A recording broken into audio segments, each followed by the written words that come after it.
في عنوان مجلس النواب. يا صديقي، إنه لمجلس النواب، لا تدعي وتفتري بوصفهم إرهاب، وإن تحت ظله تجتمع الذئاب.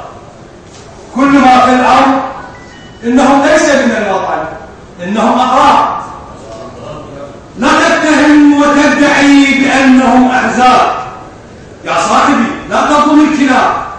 كل ما في الأرض إنهم أصنام، اتباعهم حرام، تصديقهم حرام، وعليك أن تقتنع إن الوطن حلاوة وفوقها يجتمع الذباب.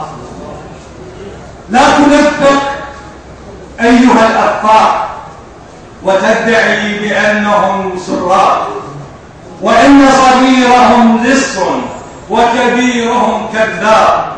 كل ما في الأمر يا صاحبي إنهم تجار، إنهم ثوار، ونحن أمة لا تفهم السياسة، لا تفهم الحساب. عيب أن تقول إنهم قسموا البلاد، قسموا الأديان، قسموا العباد. لا تشتم الأرباب، فنحن أمة موحدة تحترم الأنساب. فالشمال لليهود والجنوب للهنود، ويا رابعة الأعراب. لا تقل إن مجلس النواب جيروا الدين على شيكاتهم. لا تقل معاذ الله في لذاتهم، قد أوضعوه بين أبخاذ الغانيات حرصا على الوطن، حرصا على الأحباب. لا تقل إن مجلس النواب مجلس بلا إحساس، وأنهم قد فصلوا الدستور ليذبحوا الناس.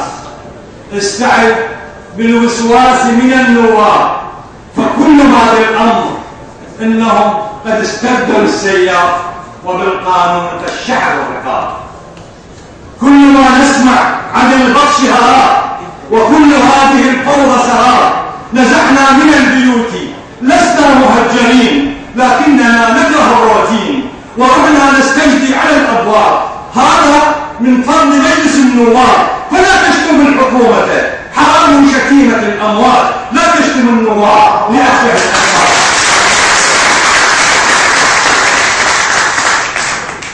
لا تسلني يا صديقي عن الحزن، أنا لا أدري أين نمضي بالعذاب.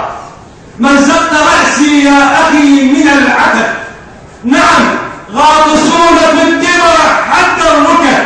لكن يا صديقي من كان السبب؟ نحن السبب. آمنا بأحلام السراب، وصدقنا بقدومة النواب.